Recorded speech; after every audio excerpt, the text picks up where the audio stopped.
बन न सको भगवान अगर तुम कम से कम इंसान बनो, नहीं कभी शैतान बनो, नहीं कभी हैवान बनो।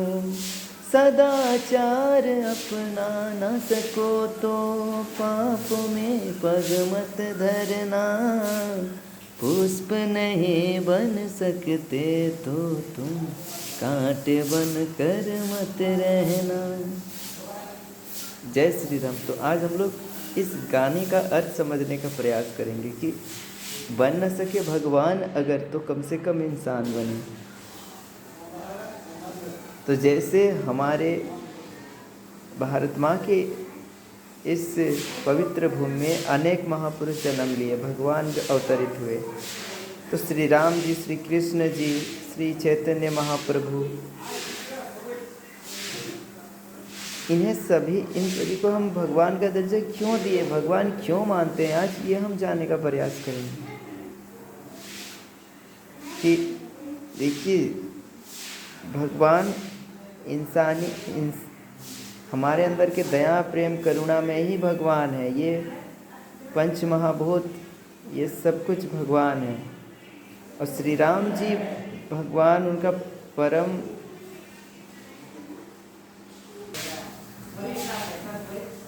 परम जो चरित्र है। आखिर क्यों भगवान उन्हें स्वीकार करते हैं।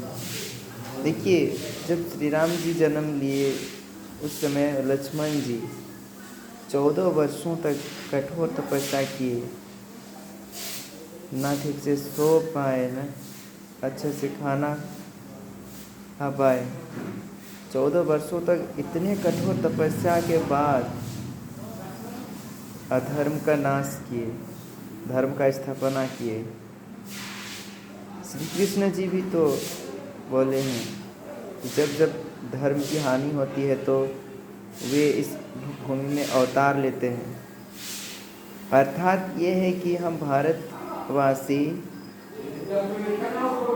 जब जब पाप अत्यधिक बढ़ती है तब तब उन चरित्रों को जीवन रूप में उतार के जीते हैं, उन कर्तव्यों का पालन करते हैं। यही अर्थ तो है। श्री जगन्नाथ भगवान जो छवि रूप में है, वे वही दर्शाते हैं कि जो हमारा चरित्र है, रामचरितमानस, श्री कृष्ण जी चरित्र, इन चरित्रों को जीवन में अपना कर इतना कष्ट से के उन चरित्रों को जीना छवि रूप में, ये वाकई बलिदान है। हम इस धरती में जीने लायक बनाने के लिए धरती को, तो ऐसे अनेक महापुरुष हुए जो अधर्म का नाश के लिए अनेक बार अवतरित हुए हैं।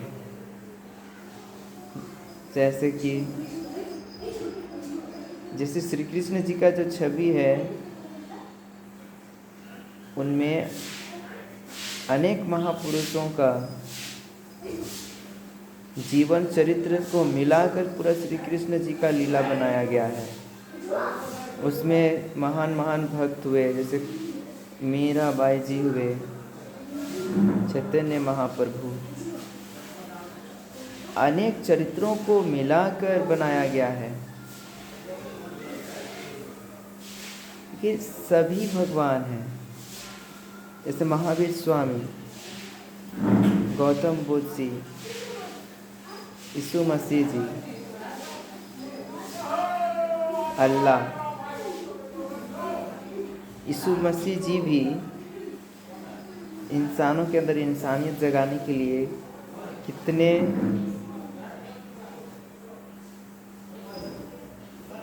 कष्ट सहे। उनका जन्म के बाद 13 से 29 वर्ष तक बाइबल में उतना वर्णित नहीं है, पर उसमें जो कष्ट सहे हैं वे, जैसे महावीर स्वामी हुए, वे पूरा इतने उपवास नियम से कष्ट सह के धर्म को प्रचार के लिए, जीवों की रक्षा के लिए अपना बलिदान दे दिए। महावीर स्वामी भी ऐसे 24 तीर्थंकर हुए, उसमें से असली में जो हम लोग उपवास नियम करते हैं, इन उपवास क्यों करते हैं? हमारे अंदर के दुर्गुणों को ख़त्म करने के लिए उपवास करते हैं। और उपवास नियम के माध्यम से हम मनुष्य जो बलिदान देते हैं कि अन्न ग्रहण नहीं करते हैं, उसके माध्यम से अनेक जीव बचते हैं, पशु पक्षी का भी रक्षा होता है और हमारा चेतना हाई लेवल में जाती है। जब आत्मा का परमात्मा से मेल ही और सच्ची भक्ति है कि हमारे अंदर के जो राक्षस बोलते हैं वो हमारे ही सबके अंदर होते हैं। जो महिषासुर है और जिसमें भैंस जी का बलि चढ़ा हुआ है, तो ये क्या अर्थ निकालते हैं इसमें? ये महिषासुर हम सब मनुष्य के अंदर का दुर्गुण ही है। घमंड, क्रोध, ईर्ष्या, द्वेष, लोभ, मोह, इन दुर्गुणों के कारण ही तो हम इंसान माँ को माँ समझ नहीं पा रहे हैं, पिता को पिता नहीं। लोभ मोह में ही इतना फंस गए हैं कि हम मनुष्य इंसानियत को भूल के एक जानवर की भांति बन गए हैं, राक्षस की भांति। तो हमारे अंदरों के जो दुर्गुण है, जो राक्षस है, उसे हरा कर हमारे अंदर माँ जागृत करना, भगवान जागृत करना सबके अंदर, तो इंसानियत ही सबसे बड़ा धर्म है।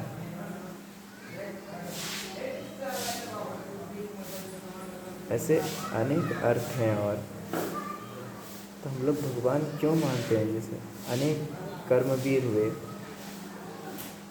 वे भगवान ही तो थे जो दूसरे के लिए जिए। जैसे स्वामी विवेकानंद जी, भगत सिंह जी, हंस के देश के लिए जवानी में बलिदान दे दिए। वे तो निष्काम कर्म योगी थे। इसी तरह बनने की हमें ज़रूरत है इस कलयुग में। अभी वर्तमान में हमारे अंदर इंसानियत जगाने की ज़रूरत है।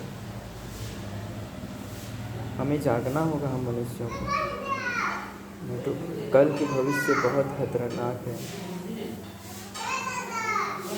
इतना पॉपुलेशन बढ़ गए और इंसान, अगर हम लोग भक्ति ना करें, इस तरह से अपने अंदर के दुर्गुणों का बलिदान ना करें, तो जिस दिन अभी तो सरकार के भरोसे चल रहा है हमारा इंसानियत जीवन, लेकिन जब अन्न की कमी हो जाएगी तो हम लोग इतना ज़्यादा लोभ मोह ईर्ष्या क्रोध में फंस जाएंगे कि कोई किसी को नहीं समझेंगे।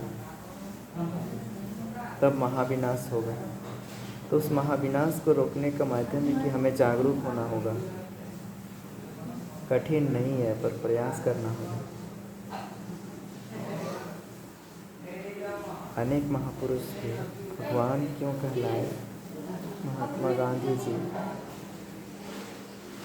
वे तो सिखा के गए कि इंद्रियों को हमें बस में करके चलना है। असली में जो 5 को घोड़ा बताए हैं श्री कृष्ण जी अर्जुन जी को महाभारत में, वो 5 घोड़ा आँख, कान, नाक, जिह्वा और त्वचा, ये 5 इंद्रियां हैं जो हमें भोग विलास में लिप्त रखती हैं। और इनका जो मेन है वो होता है मन। इन 5 इंद्रियों को बस में करके चलना, स्वयं में जीतना। मन को जो जीत गया वो ब्रह्मांड को जीत गया कहा जाता है। तो उसी तरह इन इंद्रियों को संयम में करने सकना ही वैष्णव धर्म है।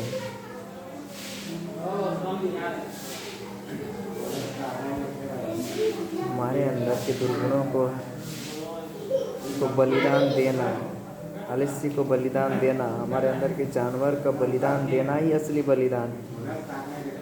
और हमारे अंदर इंसानियत, हम सबके अंदर भगवान है,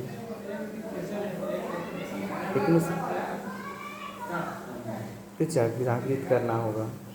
हमें बनने की ज़रूरत है श्री राम जी, न कि सिर्फ भगवती से पूजने की। हमें दया को जगाने की ज़रूरत है हमारे अंदर।